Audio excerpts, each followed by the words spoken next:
Hello and welcome to episode 7 of the Boss Battle podcast. It's the 9th of December and my name's James, I'm your host, and with me today I've got Chris. Hello. And I've got Carl. Hello.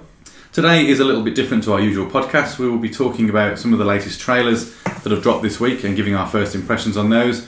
But otherwise we'll be steering clear of any of the current affairs. We're going to be getting into our awards for 2016. The Game Awards happened a week or so ago now, and we thought it'd be a good opportunity to do our own awards for TV, film and gaming. So before we get into that, we'll do our usual feature of what we've been playing this week, and of course we'll also wrap up with the quiz at the end of the show. So Chris, do you want to start us off with what have you been up to this week? This week I have not been doing that much, to be honest. I've been travelling a lot, so I've not really watched anything new. I did finish Mad Men, which I spoke about recently, and it was a bit of a weird, odd show in the sense that it's easy to watch, particularly in the sort of format of commuting and sort of watching something, regularly, back-to-back episodes and such.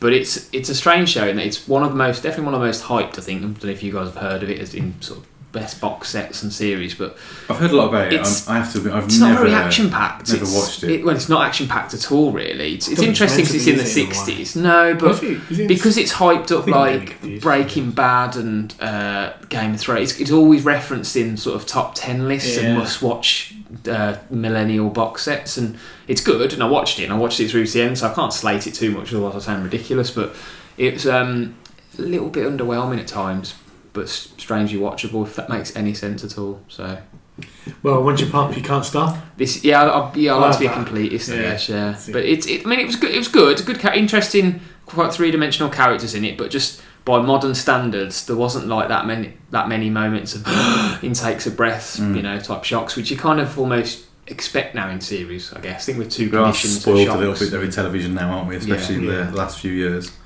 So what's actually the plot with it then? So it's based in the 60s in a marketing agency in New York, and you've probably gathered, if you have ever seen any trailers, it's a lot of it's about the glamour of marketing, and these men that sort of are the main people at the agency kind of love straying and drinking and sleep, having affairs and things like that. So I remember when I saw an advert of it, I didn't realise it was in the 60s, but I did pick up that it looked like it was this kind of chauvinistic world where like men sort of, just are really frivolous and things, and that's what it's like. But the interesting thing is the fact it's in the 60s, and it does drop back bits of history in quite interestingly into the plot. So things like the Kennedy assassination and the moon walking on the moon for the first time and things like that. So that was quite interesting. But it's just leaves you strangely underwhelmed. You're like, I've just spent quite a few hours watching that, and it was all right. Really go anywhere. Was it completed then? Is it done? Yeah, it's finished 7 seasons. It finished 2015. I think I confused Mad Men with something else. I think I have as well. I don't remember. No, it wasn't Suits. I hear Mad Men and I think about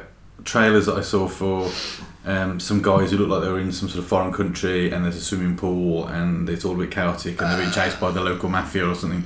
And I don't think it is Mad Men or Mad Dogs or something. I can't remember what it's called, but Dogs sounds about something right. Dogs. I can't remember, and I confused the two. So now you've said it's about. So I wouldn't recommend it strongly, but equally, if you're interested in something that's different, particularly the era and everything, it's got some intrigue there. There's 7 seasons of it. I'm going to start it because I've got too many other things to watch. That's the thing, isn't it? It's got to be really.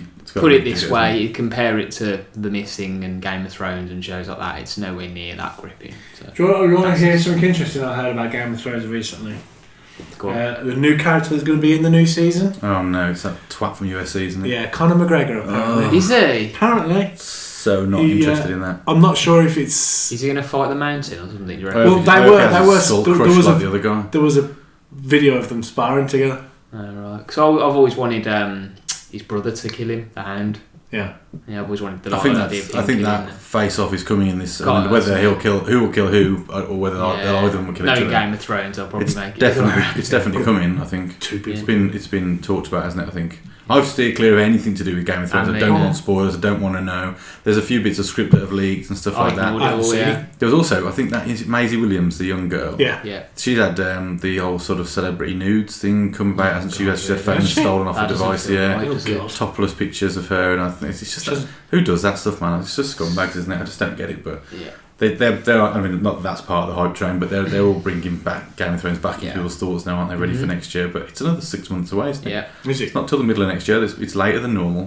They've delayed it slightly, haven't they? To do with the amount of special effects involved. Or and it's. I read it was to do the season, so it's because a lot of it's the winter's coming now. Yeah. They've got to film much more of it in conditions that can replicate it. Yeah. So but they can get those conditions anyway. I'm personally really pleased that they've taken the brave decision to snip it and go against the grain in terms of trying to milk the cash cow and do more episodes, and actually go, do you know what? To keep the quality, we'll do 2 episodes. Or do a spin-off thing like Walking Dead, with the Fear of the Walking Dead. To be honest, I've given up on the Walking Dead. Yeah, well, I watched the first episode. Apparently, the last episode is this weekend, and it's built up to be something quite. Is it the mid-season? Yeah. Yeah, that's what they always do. It's just ridiculous. Yeah. Just pad it out with fillers. I don't like anything that doesn't have a natural end that they'd already planned out. I don't like the idea of shows that just get dragged on and on and on. Yeah, well, this is pretty much what's happened with Walking Dead. No, it's already there, to be honest. Yeah. You can't tell me that 7 seasons ago they thought this will be a 7-season show. You know, they can't imagine. No, they can't, can they? No, because they won't be contracted for that long. Well, that's it, and you just think, well, how much? Like, when I don't watch it, and I've openly admit I've not got past episode 2 of season 1, so I'm not really in a place to comment on Walking Dead. But I can't imagine there's a huge amount you can do once you've been eaten by a zombie, or a few people have been eaten by zombies, and you've dodged them a few times. Which can well, it's just got to the same sort of way, especially with these mid-season ones. You start off and it's like, oh, really good, and then there's just a middle which is just boring. They're just surviving. It's just boring, and something happens, and then it just goes really boring again. And something happens. I wouldn't mind. Some shows can be deliberately sort of they fluctuate in terms of have really big dramatic incidents. Also, Game of Thrones is a good example. But everything in Game of Thrones, perfect example. Is even things you think, oh, this is a really irrelevant scene, it actually links to a really big thing later on, so it's really interwoven, so everything you're watching, will have some relevance. And the politics of that show is interesting. I can't imagine there's a huge amount of interesting stuff that goes on other than zombies tearing people. No, exactly. It's not about the zombies at the moment. No, it's not. It's about other humans. It's not been about the zombies really for a while. I don't know what the story's, but it's that dude with the bat, isn't it? With the beard and stuff. Interesting. Okay, so not a lot from you this week. Busy Christmas period, I guess. Not a great deal. No. Carl, what about you? I've played a little bit of Titanfall, a little bit more multiplayer, and I've played a lot of Final Fantasy 15. I think I've got 40 hours in now. Wow. And obviously I've finished the story, finished that yesterday. And that's on Twitch in video format. If you want to go and watch it, you may. But yeah, I did a 24-hour stream of that, which I found quite easy, to be honest. Really? Yeah, you were stupidly sprightly at the end of that 24 hours. I woke up the next day, tuned in expecting you to be flagging, and you were sounding the same as when I left you the night before. And I was sat at your house. And I did all that on one small can of Red Bull. Yeah, unbelievable. That was about 20 hours in that. I don't know. Other drinks are available. I did drink tea. Yeah, copious, mate. Yeah, it was a good stream actually. It was a shame we didn't get the sort of viewership that we hoped for. Unfortunately, no, definitely not. But I think that'll just take time. I think the problem was the game. There was just so many people playing it at the time, and it's not. I've got to be honest. It's not as easy to view as previous Final Fantasies have been. No, having spent a lot of time with you watching FF7, FF8, FF9, and a little bit of 10. I found those games really easy to watch as a spectator. I found large chunks of 15. I'm sure as a game to play it was great, but it wasn't really one for sort of spectating, because there wasn't as much of the story stuff I was looking for. There was a lot more fighting, and sort of grinding and travelling around. I've got very mixed views with the game as a whole. The story towards the end was just incoherent. I was like, what's going on here? And when we come to it later, I'll explain a little bit more about it and why I was got mixed views about it. But I think the game as a whole, some of the combat was really good, and then it come to some of the boss battles, and it was literally you just hold the square button down because it makes you this like superhuman sword wielding badass, and it's like, well, there's just no strategy involved in this. What I'm doing is pressing square. I was going to say half of what makes Final Fantasy or the previous games, and we're going back a while now in the series, but what made them so interesting was the fact that the battles were so difficult. Yeah. And every boss was different. You had to, like you said, you had to equip yourself in a certain way. It was a little bit of trial and error. You very rarely walked into a boss fight, just beat it on the first attempt, and then went straight past it. Mm-hmm. So yeah, I was talking to you. I was looking for the old traits. I wanted to know where the summons were, and I wanted to know where the big bosses were, and it never really happened. But it doesn't explain a lot. I mean, you do get summons. I think 2 of them you kind of have to unlock after the game, but you have to while you're in a fight, you have to have some sort of criteria that will let you be able to summon. And it literally tells you that you'll be able to summon is you have to hold the L2 button.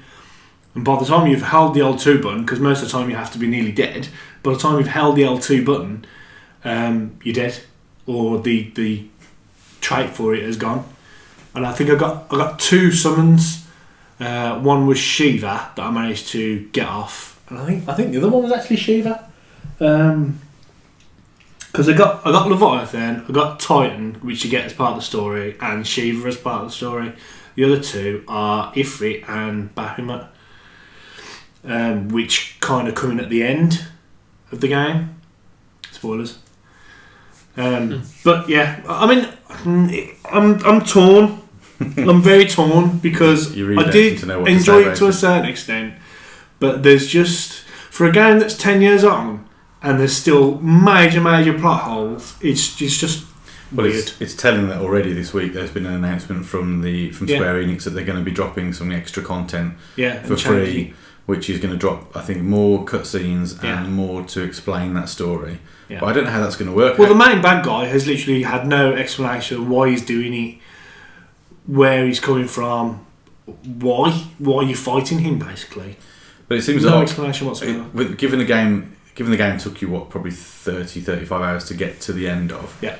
How do you drop extra content in to beef that story up and then make that something that someone's going to want to go back and do again? Because you've got to be fairly dedicated, haven't you, to want to go back and start the whole thing again, to find these little cutscenes, to see if it makes the story better. You can get the end of that 35-hour playthrough and it hasn't enhanced it for you, or there simply weren't enough of them. It's almost like an extended edition in the movies, and you could be just as disappointed and have done it twice. Exactly. It's a really odd thing to do. Most people would do would just literally go onto YouTube and watch it. Find somebody else who's done it. What I'll do. Although I might replay it. I don't know what DLC is going to come down or what they've said what's going to happen, because obviously I got the deluxe premium edition, the digital one, so I've got all the DLC coming for it whenever it drops. So I will be going back and playing again. And I'm still playing it now. I'm just doing a lot of the different side quests and stuff. It seems like the Final Fantasy series in the past. I know that again, this is not like the ones in the past, but I can't imagine Final Fantasy 7 getting a DLC or Final Fantasy 8 getting DLC. Well, because those stories are so well defined. Yeah, this going on because obviously Final Fantasy 7, the remake, is going in down this sort of route with the live action. But it's going to be episodically, isn't it, in terms of its release? Yeah, but the combat is going to be very similar. Yeah. Which I'm a bit worried about. Because the story, with the story of those games was so complete, that the arc was so good from start to finish, that to get to the end and then go, here's some DLC, it'd either have to be some sort of padded filler prequel or the post game. There really isn't any, because those games are so climactic. Yeah. So I can't imagine what they can drop other than, like you say, extra boss monsters, quests and dungeons. Well, I think because there's a bit of a time skip toward the end. There's like a 10-year gap, so that they could pop another story in there, just a complete other filler.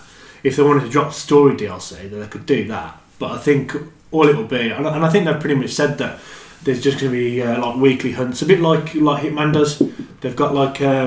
Well, there's been a lot of comparisons drawn to Monster Hunter with this game. Yeah. They've said it's basically Final Fantasy's version of Monster Hunter. Yeah, so I imagine it's going to be. But then Final Fantasy's done hunts since Final Fantasy 12. But Monster Hunter is purely about that, isn't it? Yeah. And I can imagine them probably doing something where the DLC is a special character or an amped up version of a boss you've already fought in some other dwelling you have to go and seek out. Well, one of the major hunts is a level 99 Adamantoise. Do you remember the big turtle things from Final Fantasy 13? Happening, wasn't it? With that, it just basically was a mountain. Yeah, it was a mountain basically, and that looked really good. Visually, I thought it was brilliant to look at. Have a guess how much HP that's got.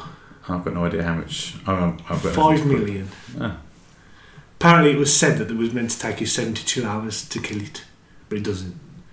That could be the next stream then, defeating the big giant man. It doesn't take 72 hours. I've seen a video of someone doing it in about half an hour. So, yeah. Oh, okay. And have you watched anything? I've watched a couple of episodes of Mr. Robot. And I watched the film... do you know Lonely Island? The guy from Brooklyn Nine-Nine? Can't remember his name now. Jack Peralta. What's his character's another name? Character, yeah. He's got a band that he put together with two of his friends, and there was a film, like a sort of a piss take of it, called I think it was called Popstar. Me and Vicky watched that the other day, and that was quite funny. Okay. You know, throw it on the ground and I'd jizz in my pants. You not seen those videos? No. They're just parody songs basically. They're very funny. Brilliant. What a random thing to come out. And it was just like a piss take film of that. Cool. Which was good. Sounds like we've all had fairly busy weeks, because I have had a complete contrasting week myself to the previous 2 weeks. I've done bugger all. I managed to finish the second season of Black Sails. I was halfway through when we last recorded. I now managed to find the time to finish that. Brilliant, really loved it. There isn't a season 4 out and about yet, so season 3 will have me caught up once I've watched it. Okay. Season 2 was definitely better than season 1. More action, more. I guess they probably got a slightly bigger budget, but the characters have got more development. There were more shocks. I think it just escalates. It takes what season 1 was doing and it escalates the political issues, the action, and all that stuff just really grows. Really, really liked it, and it's left the end of season 2 has left it really nicely for season 3. So I'm looking forward to seeing how that starts. I've got it all downloaded on my iPad. I just need a few train journeys to catch that up. Cool. So I really like that. And then I finally finished Titanfall's campaign and got some multiplayer in. Really enjoyed the campaign. By the end, I thoroughly enjoyed that. One of the better ones I've played this year, and the multiplayer so far has really impressed me as well. I've only put probably 3 or 4 hours into it, I think, in total, but I've enjoyed what I've done. And I'm actually not that bad at it. Not brilliant, but I'm not that bad. As if I step into something like Call of Duty, especially this far into the game's release, I'd have just got butchered. Well, you've not played Call of Duty for a while, haven't you? And it's completely different to what it was. Yeah. Modern Warfare 2 was the last time we played it? Properly, yeah. But, same here, really. But even in that, Modern Warfare 2, I would have had the same problem. I just think that any game you step into the multiplayer of now, if I was to put Gears on and jump into multiplayer, I'd get murdered. Yeah. It's just one of those, isn't it? Whereas Titanfall, I didn't put a huge amount of time into the previous game, a fair few hours in. But this is very different to the previous game as well. Yeah, the movement mechanics and stuff are very different. But Looking thoroughly enjoyed it. Yeah, the grappling hook is really cool, and it does make you feel like Spider-Man as you swing around buildings. It's good fun. Although no one else seems to use it. I've noticed that I've seen a few people use it. Some people use it. There weren't that many using it. I was quite surprised. Whereas it's hard to notice it sometimes. I find whether people are using it or not, unless they're like literally right next to you and they're using it. That's true. But I mean, obviously, I haven't unlocked much of the other stuff to swap it out for. Yeah. So at the moment, I've stuck with it. In fact, I haven't changed my loadout. I've gone through. I think I'm on level 9 now. I haven't changed any item on my loadout other than to accessorise my guns. Well, pretty much all mine are with the grappling hook because it's just too much fun to use. Yeah, but it's useful, isn't it? If you build your movement around that, that's what the game's all about. Is the movement, isn't it? Mm-hmm. So yeah, thoroughly enjoyed that. That's all I've done. I haven't done any FIFA properly. I opened a couple of packs on the app on the iPhone, but haven't turned the game on, and managed to go another hour or so on that Overcooked game, which just slowly working our way through. But it's good fun. Cool. So yeah, so that's what we've been up to this week, or the last couple of weeks, I suppose. So I guess we're on to the trailers then. Should we do trailers before our awards? Yeah. I think it makes sense, doesn't it? So 4 pretty big trailers came out in the last couple of days, actually. These weren't on our agenda a week ago, but they've actually came out in the last couple of days. So we've had Guardians of the Galaxy Volume 2. Mm-hmm. We've had Spiderman Homecoming today. We've got Baywatch. And then we've got War of the Planet of the Apes, which are the 4 pretty big ones for next year that have come out in the last few days. So who wants to start off and on which trailer? Go on, Carl. Spider-Man. Yeah, sharp. Because I'm a Spidey fan. It just looks good. It obviously follows on from Civil War, so it seems like their first film. They're not doing what they've done in every other Spider-Man film. They go, oh look, he's been bitten by a spider, or a radioactive spider, or whatever sort of spider. He's just Spider-Man. There might be a little flashback, but it's not going to take up the whole of the film, which I think struggled with a lot of the original Spider-Man films. So yeah, his suit. I mean, I liked the suit from Civil War, and now they've added the little Spidey wingsuit type bits. Yeah, just looks really good. I love the interplay with the Iron Man. Yeah. I mean, obviously, with Robert Tony Downey Jr. is very good at bringing these characters into the universe, and they've used him for a lot of that when you look back across the different films. But yeah, I mean, the interplay between him and Tom Holland playing Peter Parker is great. He seems to be doing a really good job of Peter Parker as well. He does actually, yeah. And I just love. I don't think it was in the trailer you watched earlier on. Actually, we watched one just before we started recording. The one I saw earlier on, which is a slightly longer version, that has him talking to one of his schoolmates who appears to catch him out as he sees him. Spider-Man. I think he sees him walking on the ceiling. Isn't he? He's like, no, it's just a costume. Yeah. You were walking on the ceiling. So it sounds like it's not going to be a particularly well kept secret either. But is that Harry? It can't be Harry, can it? It doesn't look, because he's quite a big kid, isn't he? Yeah, he's like a big sort of Asian kid, isn't he? So it doesn't. Unless they're completely changing Harry Osborn's backstory. Yeah, I'd be surprised. I'd be surprised. But it looks really good. But I don't think it's. But having said that, haven't they cast Black Girl as Mary Jane? Pretty sure they have. Yeah, I think they have actually. So remember, they have just changed ethnicity. I mean, it wouldn't make a difference, I suppose. Harry Osborn doesn't have to be a privileged white kid, does it? I mean, but he's not going to look very good on as a Green Goblin glider suit, is he? Yeah, but that's a long way down the line. I mean, he's a bit. His dad does that first, doesn't he? And that's the way they're going in this story. But I thought the Vulture character looks good. The fun and the humour in it looks really good. I'm excited for it. The suit looks really pretty badass, to be fair. Yeah, it does. It looks really good. But then I suppose it would do because it's supposed to have been developed by Tony Stark, isn't it? Oh, okay. Because he kind of leaves him with the suit at the end of the film. Yeah. And if you look at the teaser trailer they launched was a very, very short snippet, wasn't it, of Happy. I meant the Vulture suit. Not the Vulture suit. Sorry, yeah, the Vulture suit. I don't think that's an Iron Man creation. No, that looks really good. I was worried when they announced it was the Vulture as a bad guy because going back to the cartoons as a kid, the Vulture was like an old dude in a bit of lycra with feathers, and I thought it looks shit.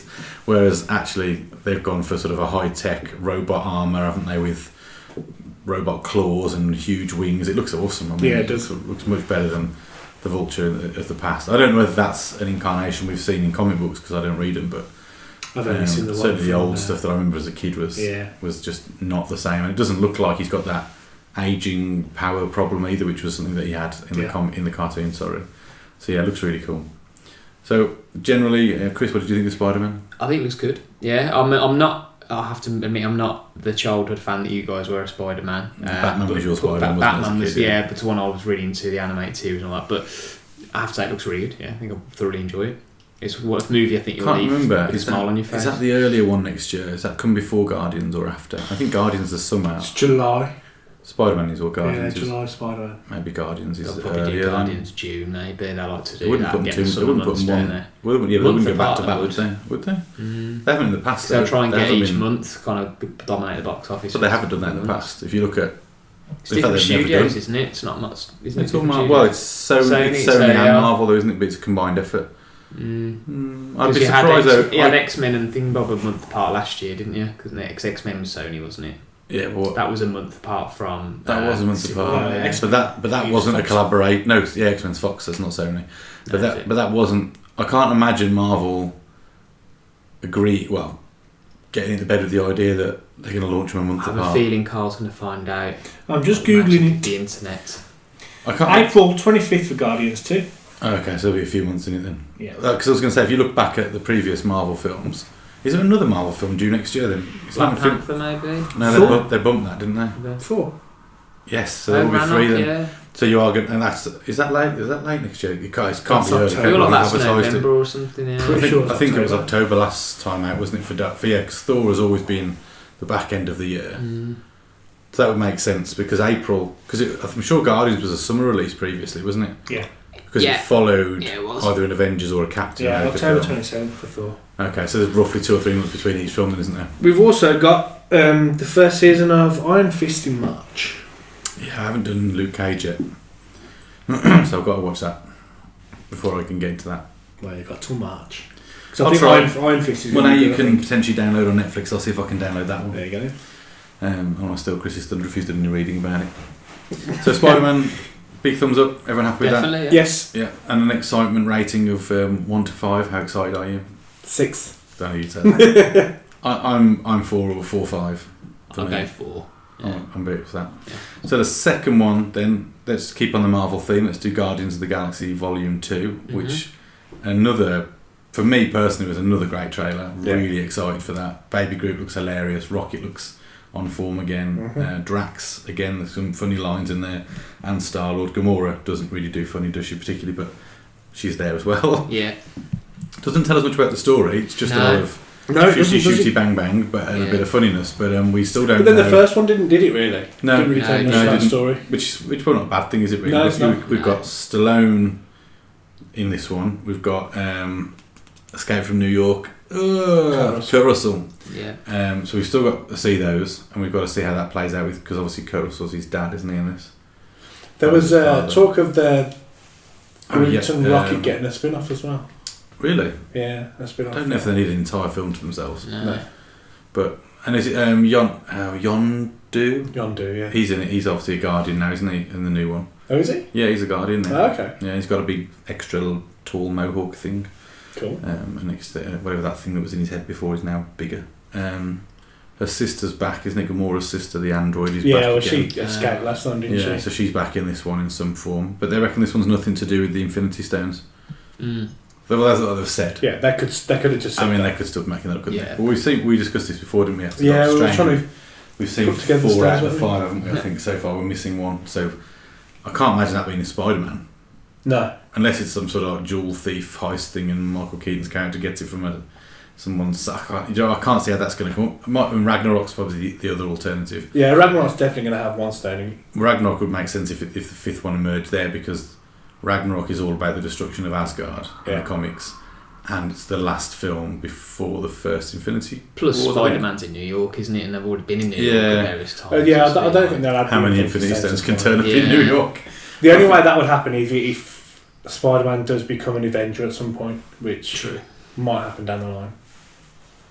You'd think so, wouldn't you? Yeah. He's got to be in Infinity Wars at some point. Yeah, I think with the whole Tony Stark...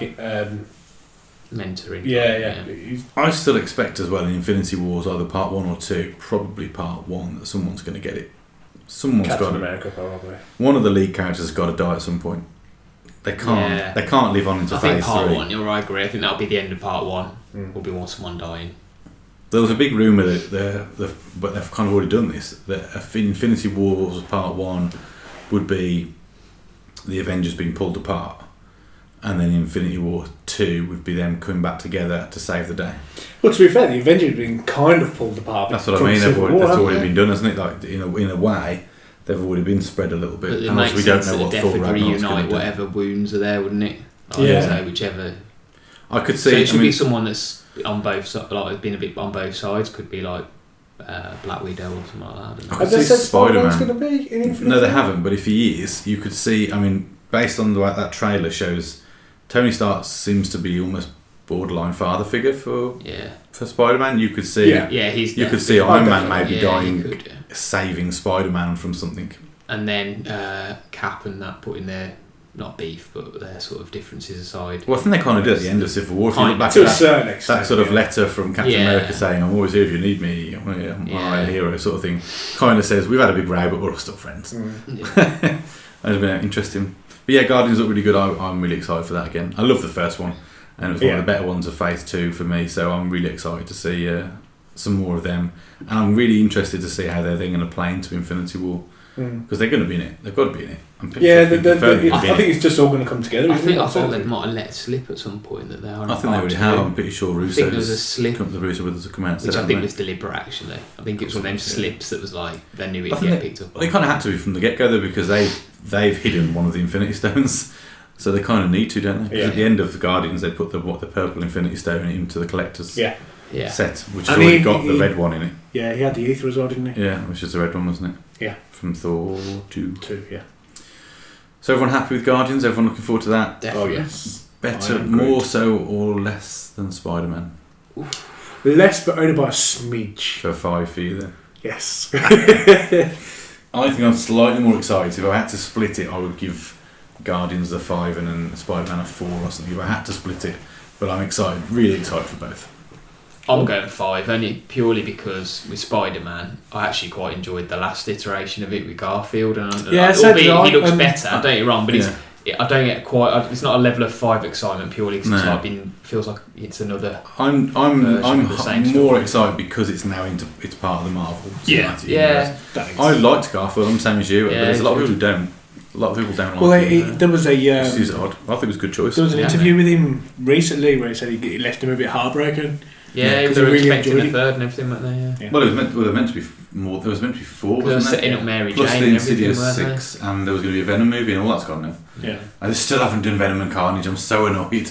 How can you keep churning out Spider-Man films and not do the best characters? Because of It's Sam so Raimi good. ruining it in the third one with Toby should have never Topher have been Grace. What, the Spider-Man night fever Maguire. scene? Yeah, that was horrible. Yeah, but that's not Venom's fault. No. With the level of and quality of CGI now, Venom and Carnage seems such an obvious film Yeah. to me. Well, at least Venom, at least. Yeah, at least Venom, but Carnage, because Venom sort of swings between good and bad, Carnage is pure evil. If you need a real bad guy to hate, Yeah, yeah. Carnage is your man, isn't it? You know, he could do some horrific things at the beginning of the film to make him hated, and then have Spider-Man and Venom team up against him. Off track, that'd be my dream movie. So the third film, then, shall we say, let's do Baywatch. Yes. What did you think of Baywatch? I thought it looked really good, funny and irreverent, and just I quite like the tone. But look at the trailer, yeah. There isn't much to say about it, is there? Really? It's just We gonna don't be know a too much popcorn about it. movie, It's I just, think, it's just isn't going it? to But be easy watching, It looks funny, yeah. I'm still trying to remember, because you said earlier, I don't remember Baywatch being funny, but they was going down the comedy route for the reboot of it. Yeah. I'm trying to remember what that film was that Ben Stiller did. Starsky and Hutch, there we go. Yes. That was a TV series that wasn't a comedy, That's true. but then Yeah. was turned into one for its movie, and it Yeah, was a that's classic TV show, so it's almost like a similar thing there, isn't it? But Yeah. I did like the look of it. I would consider Rock my sort of Hollywood man crush. Oh, yeah. The Rocky's just a... He's just a fun guy He's just to cool, watch. isn't he? Yeah. I still can't believe he's the best paid man in Hollywood, but No. fair play to him. He turns out good movies. He's He funny. does. They're good fun. They're not the most sort of highbrow. Well, he's never going to win an Oscar. No. But Nah. But he's the when you films get are paid a amazing. big gajillion pounds to do what you do, then Yeah. you're not really going Yeah, to bother absolutely. doing He gets paid lots of money to be sort of charismatic and Yeah. buff, doesn't he? Basically, Yeah. he plays the same character in every film, pretty much. Yeah. But that's good. That's what, and then you enjoy watching it, don't you? I think Yeah. there's been a few films where he's kind of made it for me. I mean, going back to his earlier venture into acting, I think it was Be Cool, wasn't it? Which was the sequel to Get Shorty. I mean, that's one of my sort of hidden gems. He was really funny in that as the Yeah, he the was Monica Gay was bodyguard, very wasn't Gay it? bodyguard, Yeah. yeah, and that was brilliant. And then he was also really good. What was the film now? It's the one with Mark Wahlberg in, and they're all bodybuilders, and then they try and take over his fortune. That wasn't a brilliant film, but he was really good in that again. You know, he did his bit really well. Can't remember what it's called. Pain and Gain. Pain and Gain, that's it.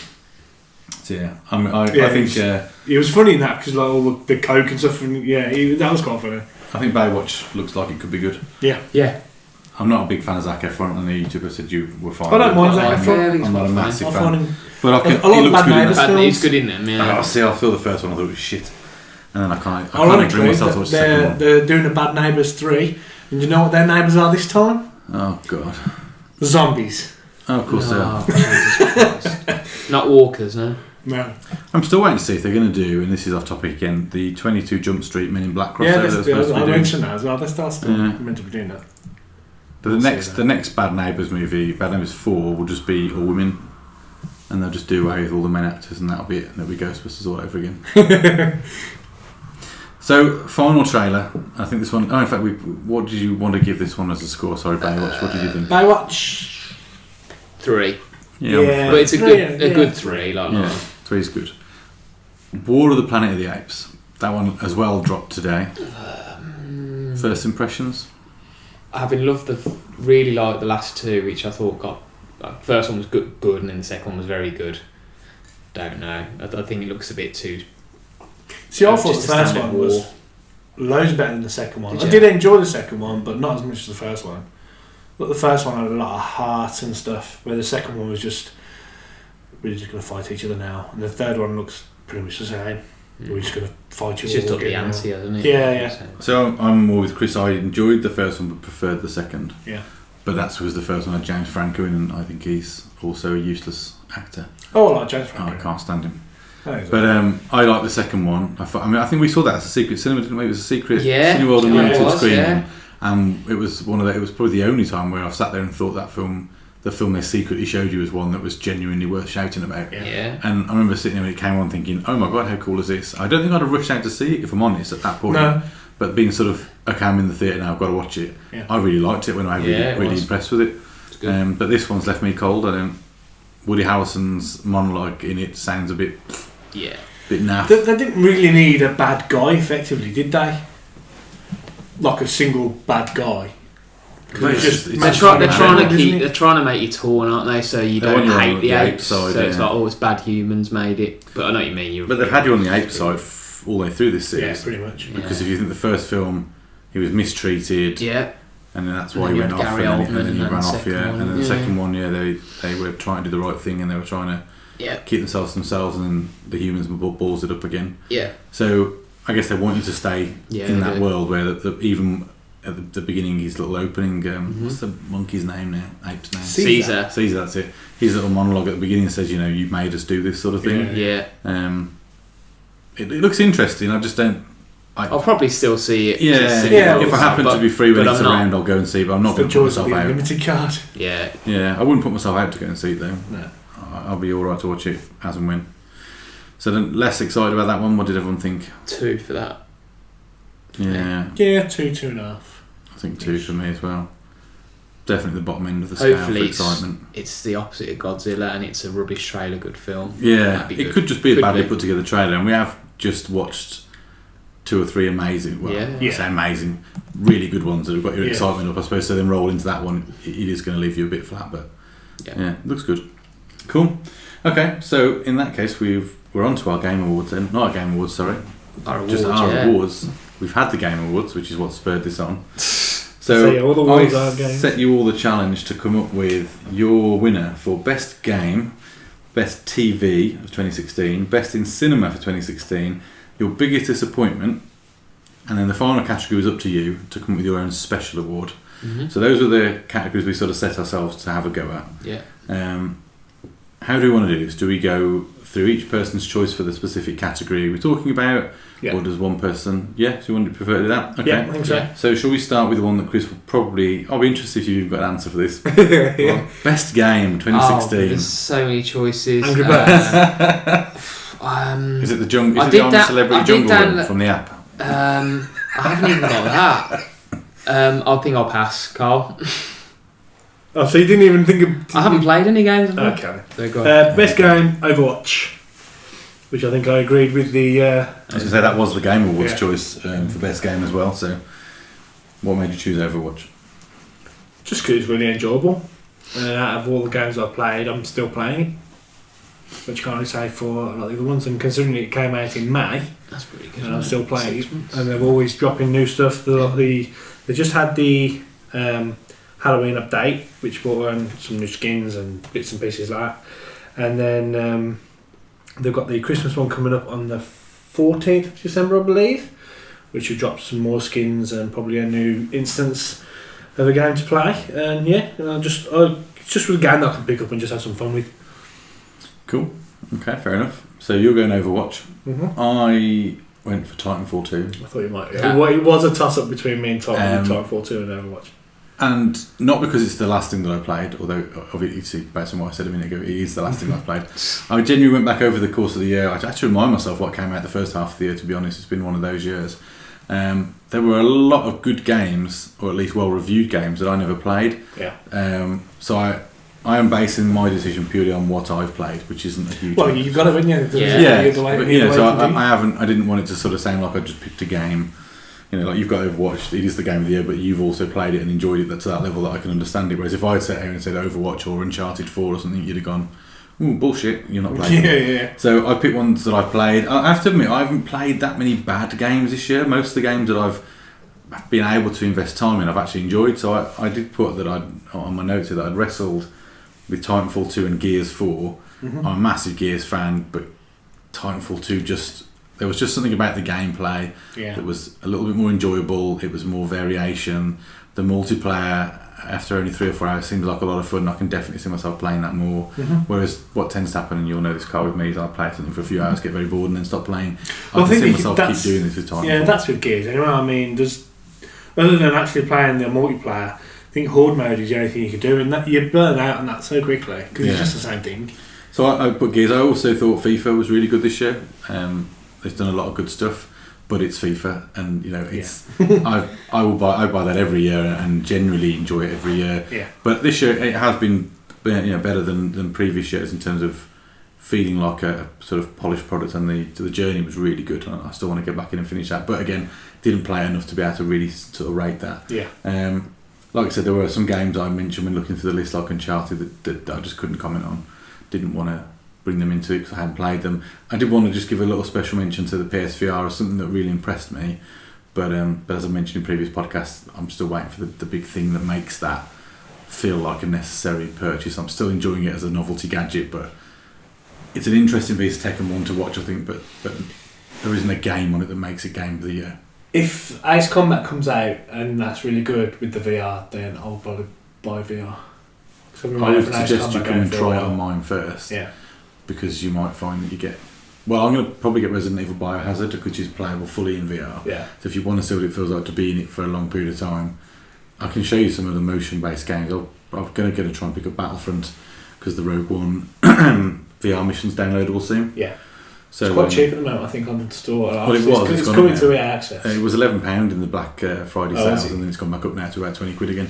So I'm just I'll pick it up somewhere cheap. I won't pay more than a tenner for it. It's a shame that EA Access doesn't come to the PlayStation. Yeah, they won't do it for free. Yeah, for some reason they won't do it, will they? So that was my best game. So yeah, Titanfall 2. So Overwatch and Titanfall 2. I think you. Do you want me to have a deciding vote? It doesn't really matter. We're not looking for you can. Which one do you pick, Chris? I'm going to go Overwatch because it sounds like a good name. Yeah. There you go. 2-1. So let's move on to something Chris can talk about. Shall we do best TV? What was your best TV? Okay, I'm going to make a special. I want to make a special mention for two. I think I can predict shows. At least one of these. So yes, I want to make a special mention for Line of Duty, which is another one for you to download, Carl. It was season 3, so it's a BBC Two police drama set in England, and that's the third series, and it's just got better every season. It's unbelievably grip-locked. It's just so good. That was outstanding. And I have to mention the best single episode of TV in history, in my opinion, which was Battle of the Bastards on Game of Thrones. That was just film-like for its quality. Yeah. It was just unbelievable, that battle scene. It seems so far away from me now. And it's one of the interesting things I love about it, because I love when you hear sort of creative sparks like this. So the bit, the scene where he's getting really claustrophobic and Jon Snow sort of collapsing under the pile of horse. Apparently that was kind of thought up on the day. So I think they noticed how claustrophobic it looked, and then kind of ran with it and decided, let's actually make the scene all about that entrapment. And I thought it was also, you wasn't sure at the time. No, you thought it was dying. That's the beauty of Game of Thrones, isn't it? That's true of everyone. Yeah. Even though they resurrected him, and you were like, logic was saying, well, they're not going to resurrect him to kill him as quickly. At the same time, it's Game of Thrones, which just loves to just throw you. So genuinely, you thought, and then Littlefinger of all people comes and kind of saves the day. So it's not that. It's not Game of Thrones. And I just wanted to mention you are going for the best TV series. So as a series, even though Game of Thrones was outstanding, I still think for quality of episode by episode, The Missing, there's no surprise to you. It's brilliant. Because even the finale, what was brilliant about it was the finale still satisfied after it had made a right puzzle, and it effectively was at risk of kind of leaving it on a sour note in terms of it had done it built up so well. You're like, oh, don't be disappointed. It just wasn't. It was just really good. I almost don't want to watch it now, just to watch his head get redder and redder as I'm saying. Have you watched it yet? No. To be honest, no, I won't get annoyed. I just know you're missing out. Pardon the pun. You're missing out. I'm not that clever. So there you go. That's mine. Okay. Yeah. Mine would be Daredevil, season 2. That was good, to be fair. Yeah. Yeah, season 2 of Daredevil. A long time ago now. Yeah. But I didn't want to go down the route of Game of Thrones because Game of Thrones is amazing. It is brilliant. But it's the best TV show ever, I think. Daredevil season 2 was definitely this year, wasn't it? Yes. That's alright. I was going to say my memory's rubbish, this stuff. But yeah, it was this year. Okay. Yeah, enjoyed Elektra. Interested to see where they go now with the Defenders and stuff as well. Just love the characters in there. Obviously. Oh, what's his name as well? The Punisher. Finch. Punisher was great, but what's his name? the original baddie from the first season. King. He's just brilliant, isn't he? Yeah, That yeah. actor is great. Yeah, he was good. But yeah, obviously had John Bernthal playing Punisher as well, and he played that very well. He did. Yeah, I'm he was looking great. forward to seeing Really like that him character. again. So yeah, Daredevil for me. Okay. Cool.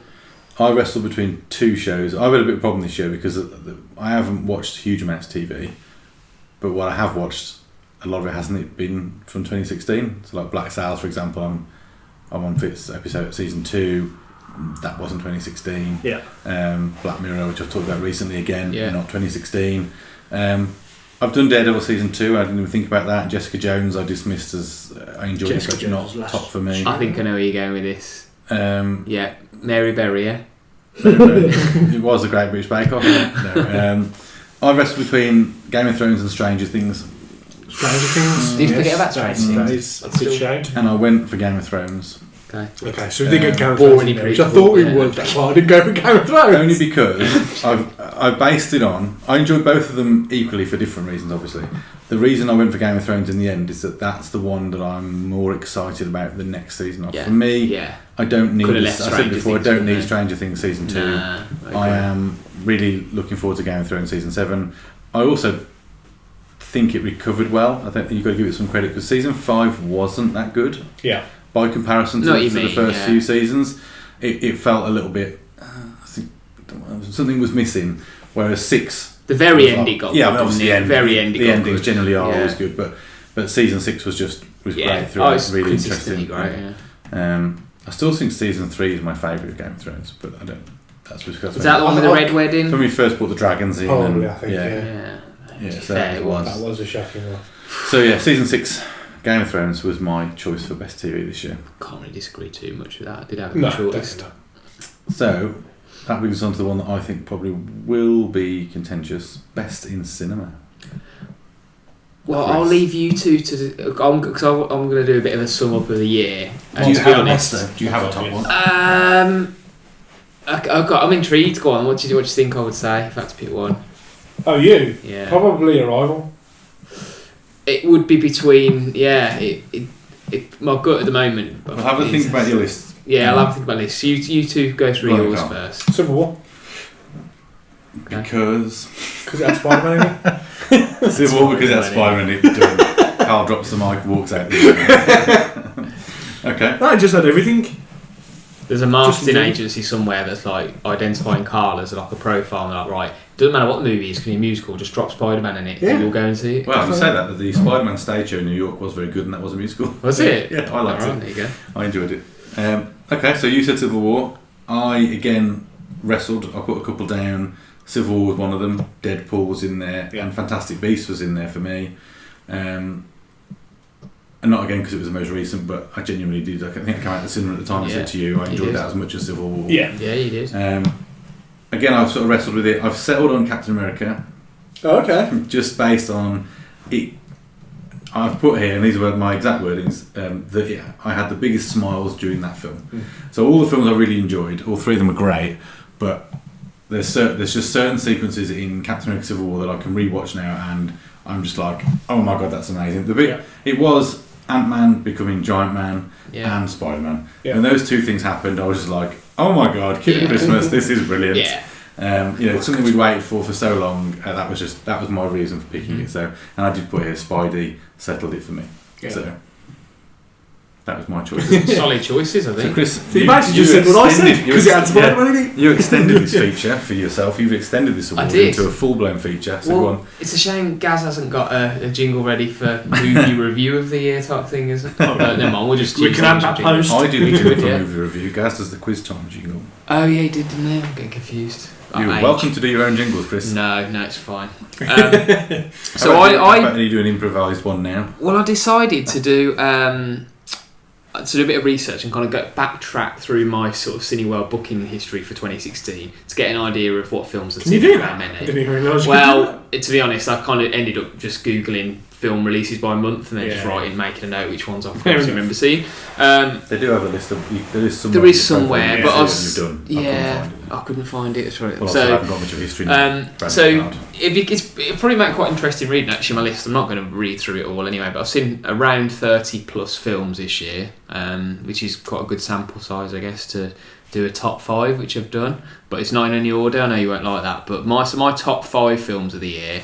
And controversially, and it only literally just missed out. Deadpool isn't in it, but Deadpool will be number 6. So I know.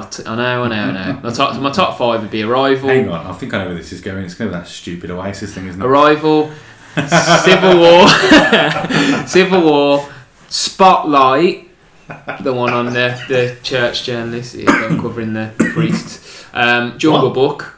The Spotlight, do you not see that one? It was about all the journalists uncovering the paedophilia in the Catholic Church. I know the trailer. It looked really good. Hulk, I didn't excellent, see it. really good. good. Hulk. Mark Ruffalo. Imagine that.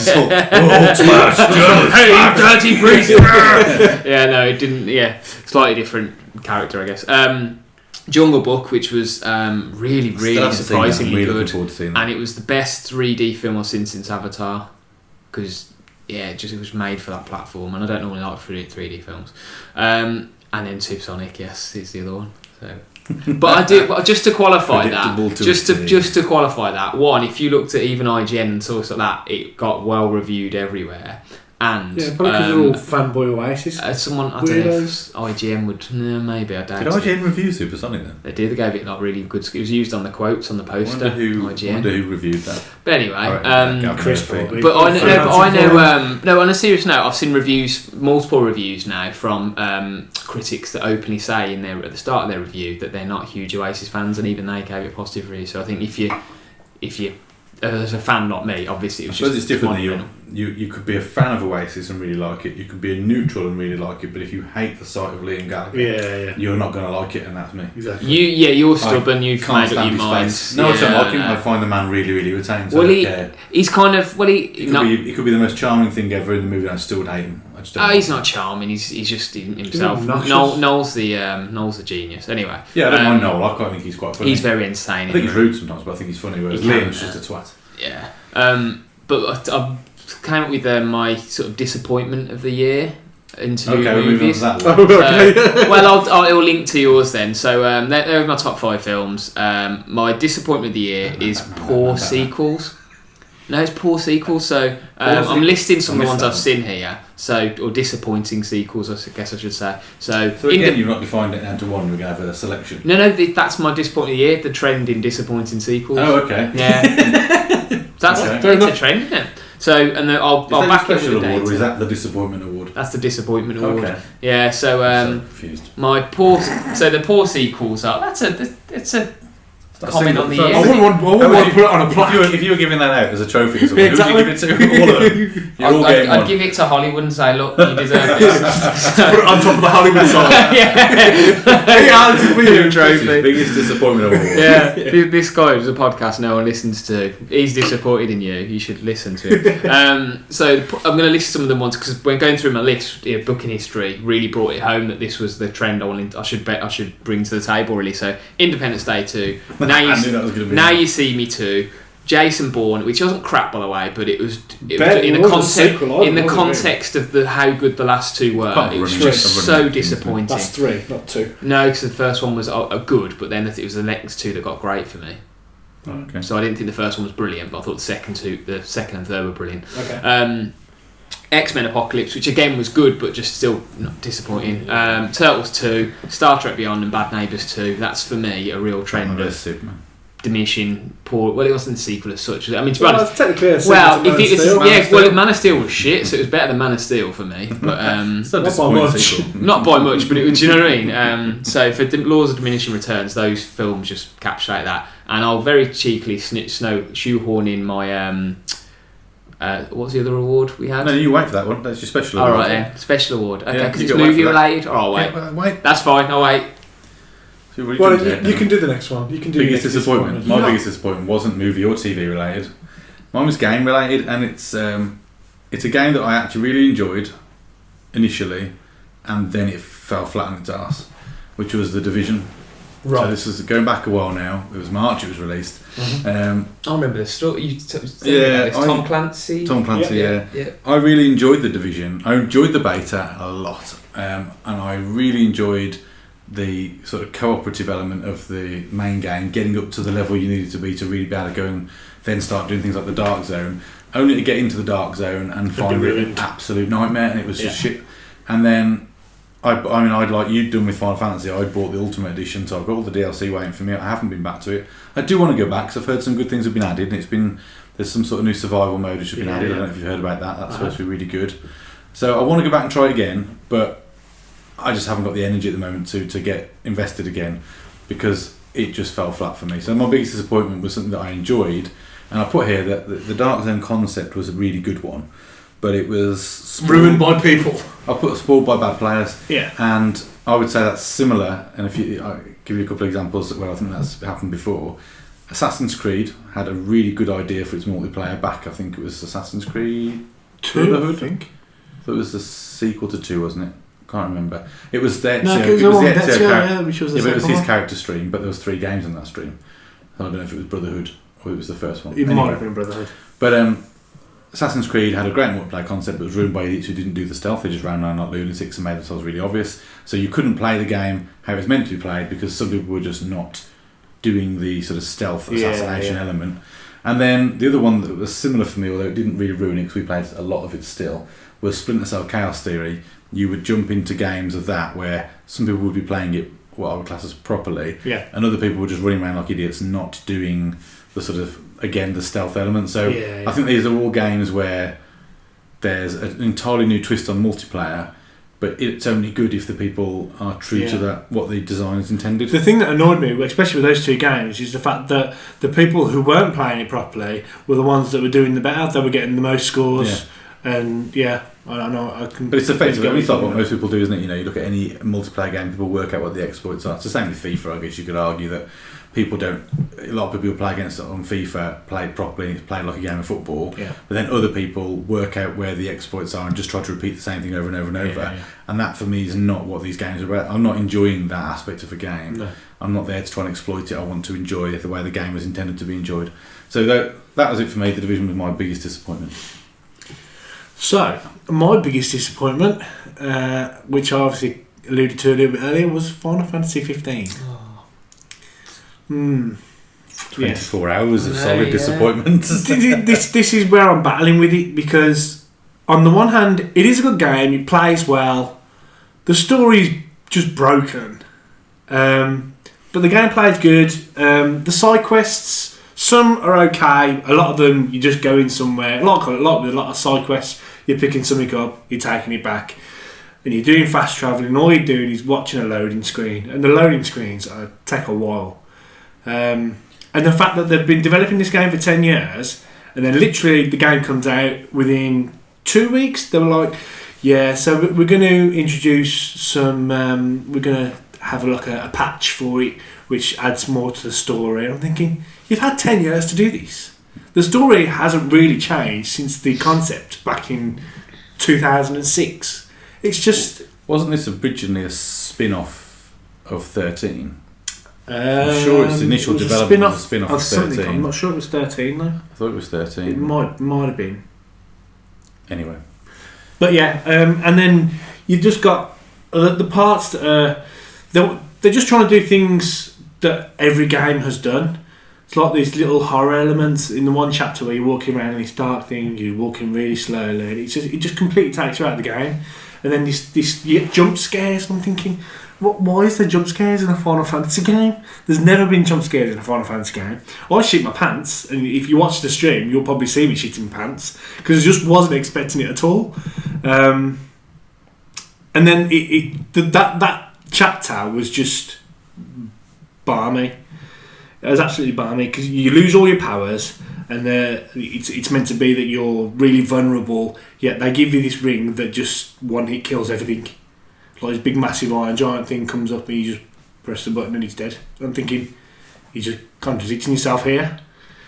So just a bit of a disappointment really. But it's a disappointment that I'm still enjoying it. That's why I'm a bit torn. I'm still enjoying it. I'll probably go back and play it over the weekend, do some more side quests. That just might be the completist in me. So we've got very similar choices for our disappointments, in as much as we've enjoyed them, but they've not lived up to our expectations. Yeah, 10 years of expectation. And Chris has just decided the industry has disappointed him. I need to ship up, shake out. Okay, so that brings us on to our special awards, which were completely up to you to decide what the category was and what you gave it to. Mm-hmm. So who wants to go first? Carl, you go. Okay. It's not Final Fantasy again. It's not Final Fantasy. I've decided just to come up randomly with my favourite game character of the year. Okay. And my favourite game character of the year was BT from the Titanfall single player. Because I thought he was cool. He added a lot to the story, considering he was just a robot, and you felt more for the robot than you did for the main player, I thought. And I think you sort of alluded to the same effect. Yeah, without spoiling it, I think by the end of it you do. I wasn't. Well, it's interesting because you'd finished it well before me, and you said, "Isn't BT great?" And I was like, "Yeah, he's all right." I was only about an hour or so in at that point, and I hadn't really seen his interaction with you as the pilot grow. But yeah, by the end I was screaming at the computer. It was good. That's an interesting one. So your best character was BT then from Titanfall 2. Yes. Okay. Chris. Mine is ironically for worst character, but in a film. Okay. Games. And it was Batman. I don't think you it's one of the more bigger positives, really. Oh, I thought he was. No, I'm joking. It's Jared Leto, isn't it? No, it's you have it's not going to be Harley Quinn, is it? Neither of you have seen it. I know she was great. I still maintain she's a star. So my worst character was Woody Harrelson in Now You See Me, and it's not the character you will associate having seen the first film. I don't know if I should. I'm never going to watch the sequel. No, not because it got panned and I'm not interested. It's basically I don't want to ruin the first one. The worst bit of the film is they have an identical twin brother who won't surprise you to know Woody Harrelson also plays, and he's basically like an evil version and really hateable, and it's just too hammy. He's over the top. He's just irritating. You want to almost like just be sick. Just like when he's on screen. It's just a complete fallacy, and it just feels like it was an ego trip, and it was like he wanted to be in it more. I like Woody Harrelson normally, but he was so beyond irritating with his character, and it was just ridiculous. I blow hot and cold with Woody Harrelson. I've really liked stuff he's been in, but then like that War of the Planet of the Apes, he's in that trailer. I'm just like, oh god. Yeah. That's interesting. I've not seen it, and I don't want to. Well, funny enough, it was that made me think of the nominated. I didn't think Now You See Me needed a sequel anyway, because it kind of finished. No, it was nice. It was a good ending. I did like that. That's why I don't want to watch it, because I don't want to see that film. Yeah. And there's been too many. Like, go on to your sequels. Where they've ruined for me now that the beginning one I've rattled on about Zoolander 2 enough times now, and you still haven't watched it, so you need to watch that just because it's so bad. No, But Anchorman, the sequel, has tainted the first one for me. Zoolander 2 has tainted Zoolander. There's loads of films where those unnecessary sequels have ruined what was an amazing film. And Matrix, you could argue, some people would argue that two-part sequel ruined the first one. And I would. I think the first I really like. I still like the second one. I love Reloaded. Oh, really? Was that the second one or the third one? Second one. Oh, that was awful. Third one was the third one. The anomaly of it. Oh, it was so pretentious. Yeah, the very, very end, it was a bit odd. I like my martial arts, which is why I picked Daredevil. The Architect. So have you ever seen the Will Ferrell spoof? Yeah, it's great. For the MTV Awards, yeah. Oh, genius. It's funny. Vis-a-vis, ergo. I invented Frogger. So, my special award I've called the biggest what the fuck moment. Okay. And it's a game related one, so it's not going to be anything too afraid. Okay. Spoiler warnings for anyone who hasn't played and completed this game, but again, if you haven't by now, it's been out long enough. It's Inside for me, and it was the ending of Inside. Okay. Which, I was wondering when you were going to mention Inside or not. Yeah, so, I mean, I'll explain to you as best I can, so we'll see what you think of this. So Inside is a short indie game. It's about 3 hours long. Yeah. You get no real intro to the story of the character. You're playing this little boy who appears to be sort of lost and is being pursued by what you can only assume is some sort of. They look a bit like some sort of Nazi weird encampment or something. You don't ever get told. Right. And you work your way gradually weirdly into a facility. Yeah. And you're seeing all these people who've been mind controlled. It's a bit out there. It's very arty. It's very arty. Okay. It's all a bit out there. It's a bit bonkers. You never get any real context or story. There's nothing. It's all told to you through the environment and the interactions that you see. But that's very open to interpretation. Yeah, that wasn't the bit. That wasn't what made it the what the fuck moment for me. Yeah. The what the fuck moment is the end. So after all this adventuring through this weird place and these labs, and you're seeing things that mind control exercises and all this sort of stuff, you get to this weird tank, which you don't even really see it before you get in it, do you? You kind of get into this weird tank, which is being watched, and it's in the heart of this facility, and you're quickly absorbed into this weird big flesh blob, which has like random arms and legs coming out of it, and then you break out of the tank in the weird flesh blob, and then you roll this weird fleshy blob of legs and arms through back out of the environment to escape the facility you've just broken into, and then you roll out onto a beach, and then it looks like it dies. That's it, and that's the end. And then the credits roll, and you go, "What the fuck just happened?" That sounds ridiculous. It is, but it's still an amazing game. It's a brilliant very good game. But we both sat there just going, "What the hell's going on? What is this? What?" It takes forever for the credits. It's like it starts zooming out. You think, okay, something's going to happen. Yeah, okay. The boy's going to pop out. I think it does pop out at the end, doesn't it? But it just flops. I think. I think the thing just died. But I've read a few bits on this after we there's an after we alternative played ending it. as well, but it doesn't tell much. No, it doesn't.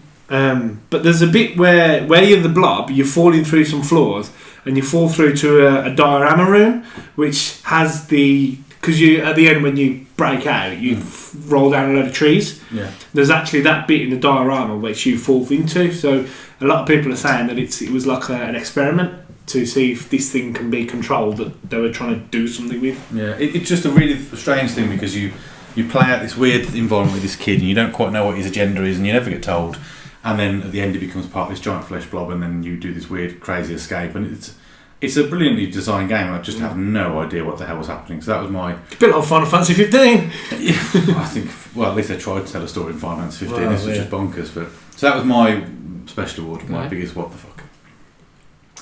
Okay. That was good, I enjoyed that. Interesting thoughts and takes, not too much duplication. No. I think next time we decide to do an award, we need to be very specific to Chris. That's exactly what it means to give an award. That's an award. I'm awarding the entire Hollywood industry for producing poor sequels. Yeah. So, we're reaching the end of our episode. We're just hitting the hour mark, so this is a pretty good place to draw it to a close. We can't do that without having the quiz. It's quiz time! So, Chris is streets ahead at the moment, so Carl really needs a good week here if he's going to pull it back. I don't know, we kind of need to decide when this is going to end, or when we reset the scores, because it could get ridiculous, and whether we have some sort of award at the end of it.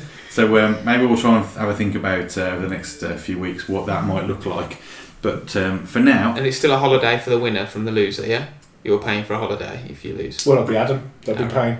Yeah, that's true. Alright, okay, Skegness it is. Yeah, Adam... You, if you're looking. He'll take you down the Don. Adam's on 4 and not here today. Carl is on 5. Chris is on 11, so 6 points clear at the moment. So you're not going to lose that lead. But you might have Carl might close on you a little bit. So it's the Metal Gear Solid week, isn't it? Hopefully, or Final Fantasy. I wasn't quite sure what my theme was this week. It was a bit difficult because we didn't really have any common talking points. Awards wasn't really very easy to do, so I have kind of gone down the route of that a little bit. So what I've done, I've called it 2016 as the theme. A messed up year in a lot of ways, but keeping on that awards line, I've tried to engineer these around our usual topics of TV, movie, and gaming. All right. So do you have your capturing device for when answer your answers? Okay, so we'll go question 1. Here's your TV. IMDb recently revealed its most searched for breakout stars of 2016. Ooh, okay. Which of the following made the number 1 spot? Was it A, Tom Holland? Was it B, Natalia Dyer?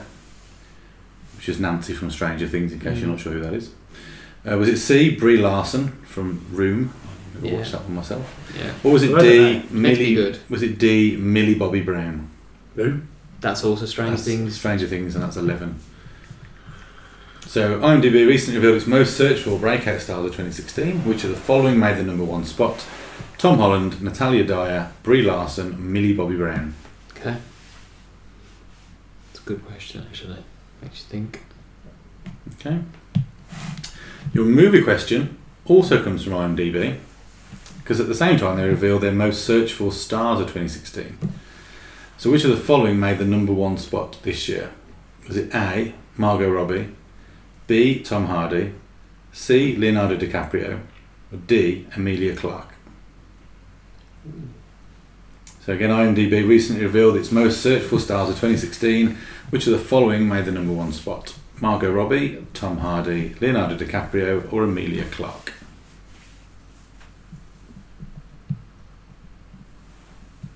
And then I've completely gone away from my sort of IMDb topping charts theme and gone for something completely different. So for gaming, which is your third question, in a trailer for Uncharted 4, an image was used in the background of a scene which caused controversy as it turned out that the image was used without permission. But where did the image come from? Was it A, a jungle island picture stole from Indiana Jones and the Last Crusade? Was it B, a sea and coastline image taken from Assassin's Creed Black Flag? Was it C, a beach scene taken from Pirates of the Caribbean? Or was it D, a tropical scene taken from Far Cry 4? So in gaming, a trailer for Uncharted 4 caused controversy when an image used in the background of a scene was done so without permission. But where did the image come from? Was it A, a jungle island picture stolen from Indiana Jones and the Last Crusade? B, a sea and coastline image taken from Assassin's Creed Black Flag? C, a beach scene taken from Pirates of the Caribbean? Or D, a tropical scene taken from Far Cry 4? Has everyone got an answer for the three questions I just put to you? Yes. So question 1, who wants to volunteer their answer to IMDb's most searched for breakout star? Go on, Carl. Millie Bob Bay or whatever. Millie Bobby Brown. Yes. Just to confirm. That was 11, yeah? I also put Millie Bobby Brown. That is the correct answer. It was 11 from Strange Things. Millie Bobby Brown was correct. You just threw Spiderman in there just as temporary, didn't you? Yeah. Question 2 then. We'll have Chris register his choice first this time. So who was the most searched for star of 2016? Well, based on... I've gone Margot Robbie. You based on your search history? Yeah. No, Michelle Keegan been number one, wouldn't she? She's not been in Hollywood. So Margot Robbie for Chris. Oh, Margot Robbie as well. That was A, wasn't it? Yeah, you're both correct. It was Margot Robbie. Okay. Yeah. Well done. So no change in the gap. I was thinking not Tom Hardy, because he hasn't been in much this year, has he? Well, he was in the film that I thought that Leonardo DiCaprio would have been searched for, because The Revenant, yeah. Yeah. But I did think Leo for his Oscar as well, but yeah. Okay, so 2 each, no change in the gap. You're just increasing your scores.